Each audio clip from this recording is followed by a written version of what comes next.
Good morning to all of you. Welcome back to Mister Education. मेरे प्यारे बच्चों, इस लॉकडाउन अवधि में आज हम लोग देखेंगे क्षेत्र मिति के एक्सरसाइज को।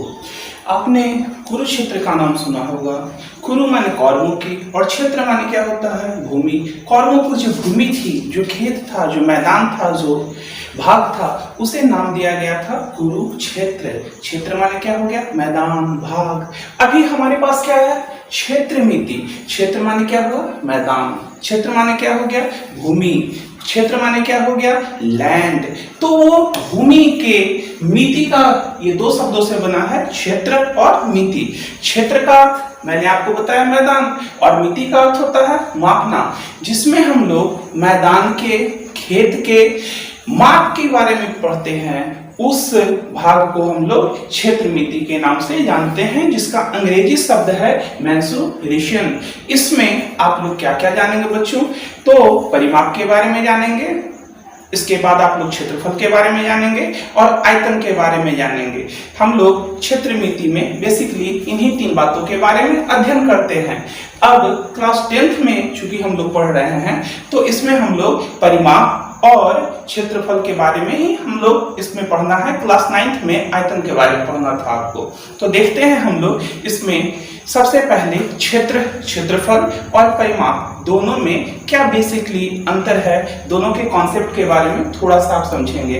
कई बच्चे ऐसे होते हैं जो क्षेत्रफल और परिमाप में कोई अंतर नहीं समझते हैं। तो बच्चे, आज हम लोग इस बारे में पहले समझ बना लें, उसके बाद हम लोग एक्सरसाइज, इसके इंट्रोडक्शन क्लास के बाद इसके एक्सरसाइज पर चलेंगे 12.1 में। अब ये एक भाग है। इस भाग में मान लीजिए किसी व्यक्ति का ये खेत है। इस खेत को हमने आयताकार भी बनाया है।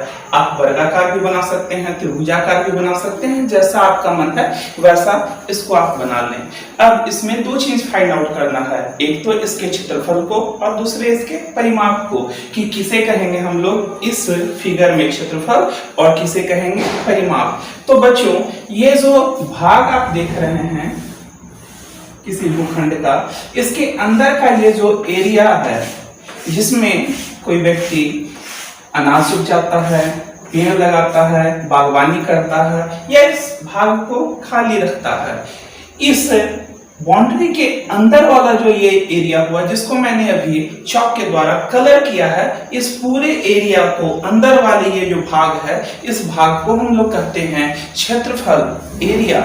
ओके, इस पूरे अंदर वाले भाग को एरिया के नाम से जाना जाता है, क्षेत्रफल के नाम से जाना जाता है। और इसके बाउंड्री बाउल्स, ये जो बाहर के घेरा दिया गया है ना, इस घेरा को ही परिमाप के नाम से जाना जाता है। अगर कोई खेत इस तरह रहे तो इसके अंदर वाला जो भाग होगा वो तो क्षेत्रफल कहलाएगा, और बाहर वाला जो भाग होगा, ये भाग जो ये बाउंड्री है, इसको नाप लेंगे तो इसका परिमाप निकल जाएगा।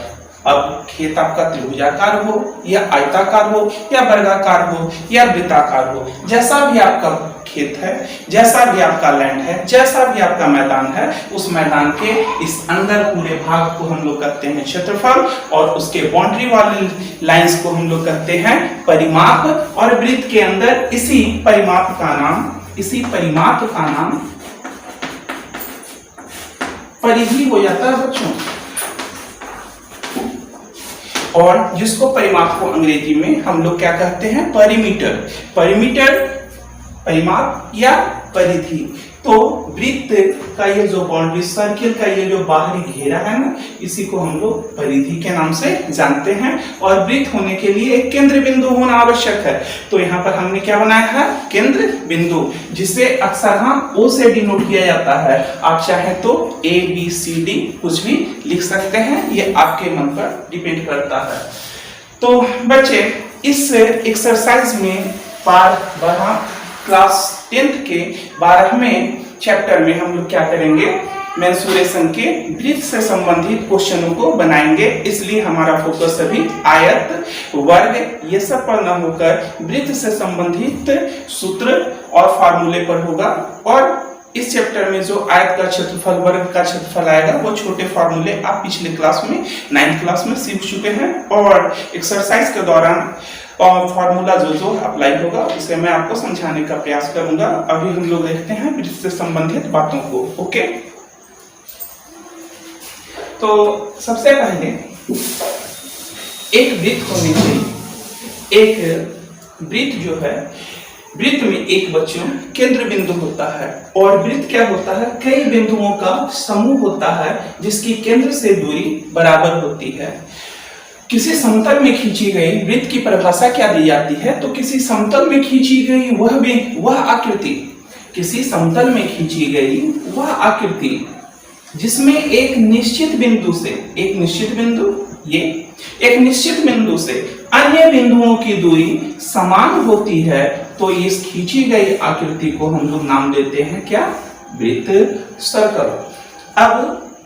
अब बोलिएगा एक निश्चित बिंदु से अन्य बिंदु, तो हाँ बच्चे, ये जो घेरा बना हुआ है कई छोटे छोटे बिंदुओं का इसमें समूह होता है, इसीलिए कहा गया कि एक फिक्स्ड बिंदु से अन्य जितने सारे बिंदु है, अगर किसी समतल में ऐसी आकृति खींची गई तो इसी का हम लोग नाम वृत्त देंगे।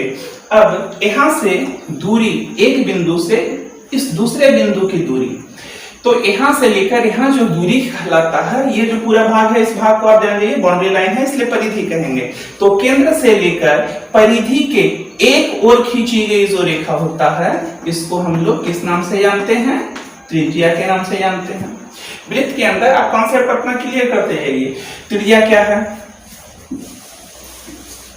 अन्य भाग को मैं यहाँ पर इरेज कर दे रहा हूं। तो क्या बोला, वृत्त के केंद्र से परिधि तक एक ओर खींची गई रेखा को हम लोग त्रिज्या के नाम से जानते हैं। और यदि इसमें हमने एक और त्रिज्या खींच दिया तो इसकी भी लंबाई जो होगी, इस त्रिज्या की जितनी लंबाई होगी उतना ही इस त्रिज्या की लंबाई होगी। दोनों वृत्त, एक वृत्त के अंदर खींची गई जितनी सारी त्रिज्याएं होती है वो सभी की लंबाइयां आपस में बराबर होती है, तो इसलिए दोनों त्रिज्या की लंबाई आपस में क्या हुई, बराबर हुई। अब ये यहाँ पर ये भाग, परिधि पर का ये भाग, दो त्रिज्या के बीच का ये जो भाग है, इसे हम लोग चाप के नाम से जानते हैं। ओके, तो यहाँ पर बच्चों क्या हो रहा है, एक त्रिज्या, दो त्रिज्या और एक चाप, दो त्रिज्या और एक चाप के अंदर जो भाग क्रिएट हो रहा है, जिस भाग का निर्माण हो रहा है, इस संपूर्ण भाग को आप त्रिज्य खंड के नाम से जानेंगे। चूंकि त्रिज्याओं के द्वारा इस वृत्त का जो खंड किया गया है, इसलिए इसका नाम रखा गया है त्रिज्य खंड। और यहाँ पर दो त्रिज्याओं के बीच में एक कोण बनता है, तो इस कोण को कहते हैं हम लोग त्रिज्य खंड का कोण, जिसे थीटा के द्वारा डिनोट किया जाता है। यहाँ पर आपको थीटा के जगह 30 डिग्री, 60 डिग्री, 45 डिग्री, 90 डिग्री कुछ भी क्वेश्चंस में रख सकते हैं, जिसका अप्लाई हम लोग आने वाले समय में करेंगे। तो उम्मीद करता हूं कि आप त्रिज्य खंड समझ रहे होंगे। ये भाग हमारा त्रिज्य खंड कहलाता है, बहुत ही महत्वपूर्ण है। त्रिज्य खंड के बाद बच्चे अब मेरे पास वृत्त खंड की बारी आएगी। वृत्त खंड के लिए आप देख सकते हैं यहाँ पर क्या होता है वृत्त खंड में।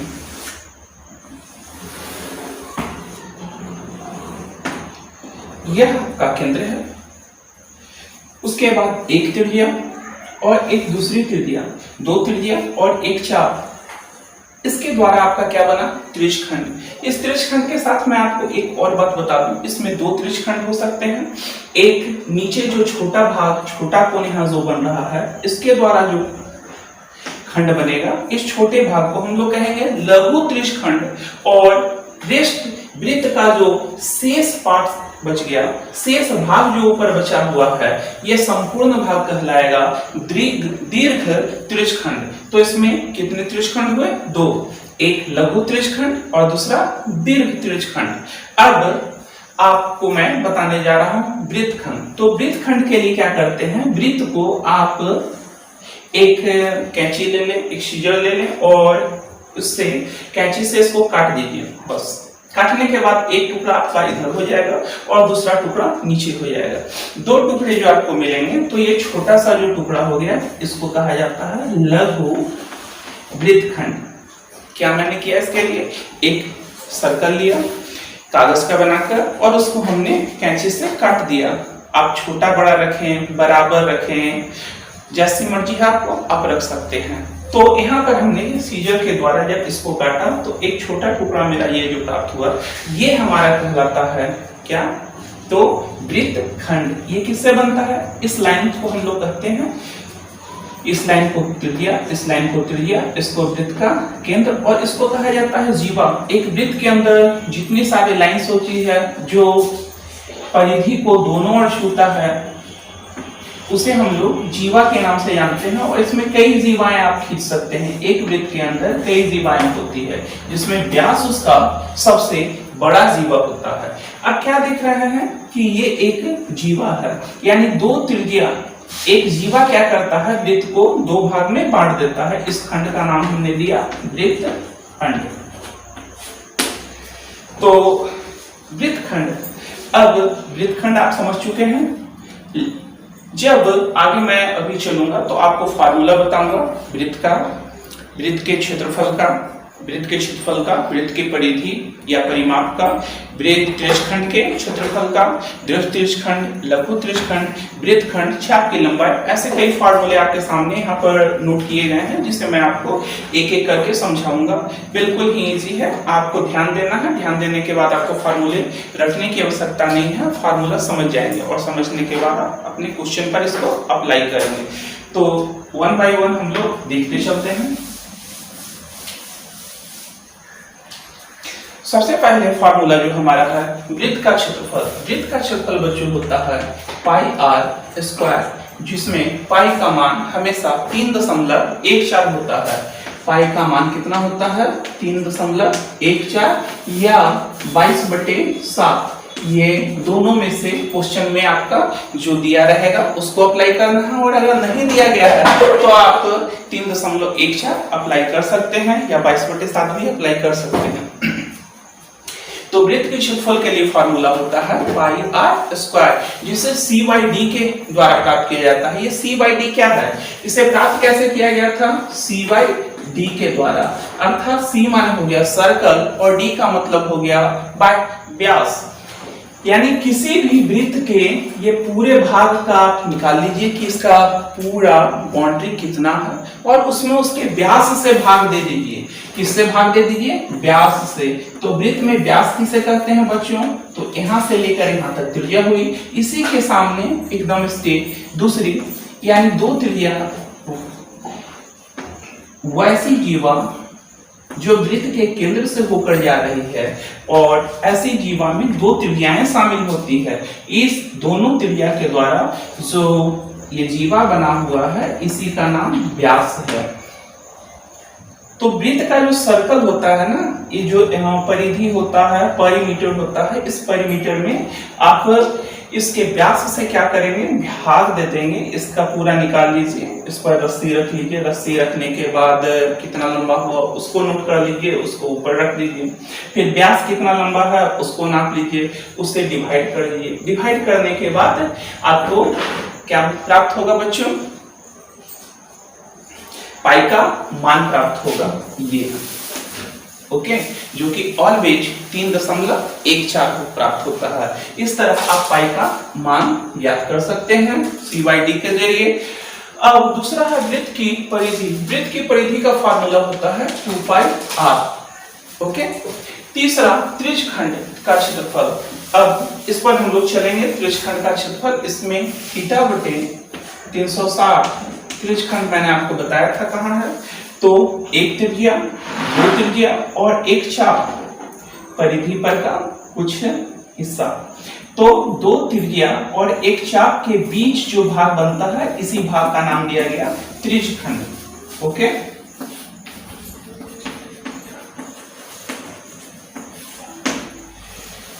त्रिज्यखंड का फार्मूला क्या गया, थीटा बटे 360। 360 यानी ये पूरा जो एंगल का कोण होता है वो, और सबसे पहले यहाँ जो कोण दिया रहेगा प्रश्न में वो थीटा बटे 360 इंटू पाई आर स्क्वायर। ये फार्मूला आप जैसे ही लगाएंगे तो त्रिज्यखंड का क्षेत्रफल आपको निकल जाएगा।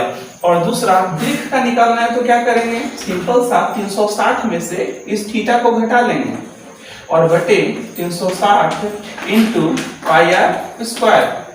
अब वृत्तखंड का क्षेत्रफल, वृत्तखंड बच्चों जैसा कि आप यहाँ देख रहे हैं क्या होता है, त्रिज्याओं में से सबसे पहले त्रिज्यखंड। त्रिज्यखंड क्या है, ये पूरा भाग, ये संपूर्ण भाग इसका जो है वो त्रिज्यखंड है। तो सबसे पहले एक फिगर मैं यहाँ पर और बना दे रहा हूँ आपकी सहायता के लिए, बाद में से हटा दिया जाएगा। ये हमारा केंद्र हुआ, ये हमारा 1 2 त्रिज्या हुआ। अब ये संपूर्ण भाग हमारा कहला रहा है त्रिज्यखंड। ओके, तो सबसे पहले हम क्या करेंगे, त्रिज्यखंड का क्षेत्रफल, त्रिज्यखंड का क्षेत्रफल। अब यहाँ से यहाँ तक अगर एक जीवा खींचते हैं तो ये नीचे वाला जो पार्ट्स है ये हमारा हो जाता है क्या, वृत्तखंड। ये कटेगा कैंची से तो नीचे वाला पार्ट्स क्या हो जाएगा, वृत्तखंड।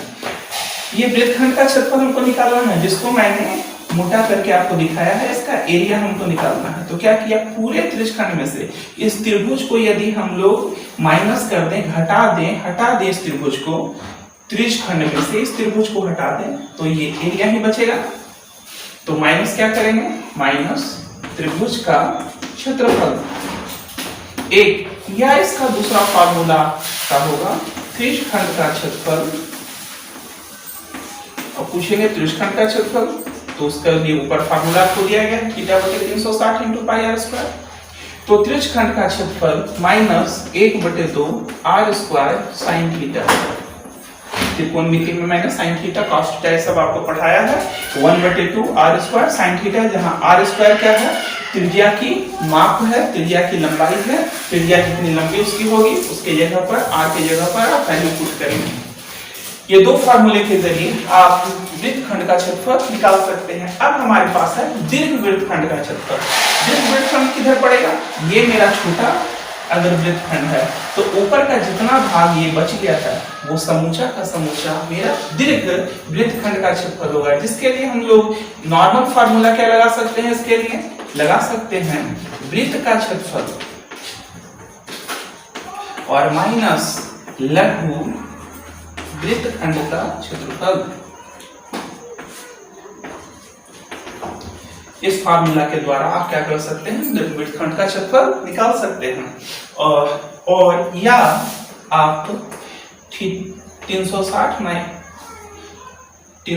माइनस थीटा बटे 360 into pi r square minus 1/2 are square sine theta.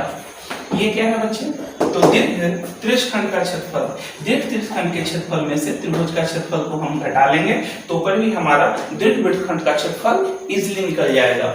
Next हमारे पास चाप की लंबाई। चाप की लंबाई के लिए हम लोग फार्मूला लगाएंगे थीटा बटे 360 इंटू 2 पाई आर। इसे लिख लेगा लघु चाप। और यदि 360 माइनस थीटा कर देंगे, पूरे एंगल में से थीटा को घटाकर 360 से भाग देने के बाद 2 पाई आर से गुना करेंगे तो फिर हमारा दीर्घ चाप की लंबाई निकल जाएगी। इस तरह आप पूरे आपके 12वां चैप्टर में इतने सारे फार्मूले हैं जिस फार्मूला के आधार पर आप एक्सरसाइज 12.1, 12.2 और 12.3 कंप्लीट कर सकते हैं। मेनली यही फार्मूला आएगा और छोटे बहुत जो आयत का क्षेत्रफल, वर्ग का क्षेत्रफल फार्मूला अगर बीच में लगता है तो पहले से आपको वो पता होगा, उस पर आपका बेसिक नॉलेज बना होगा, आप उसे समझ रहे होंगे और बीच में प्रॉब्लम आने पर मैं आपको यहाँ पर क्लियर भी करता चला जाऊंगा।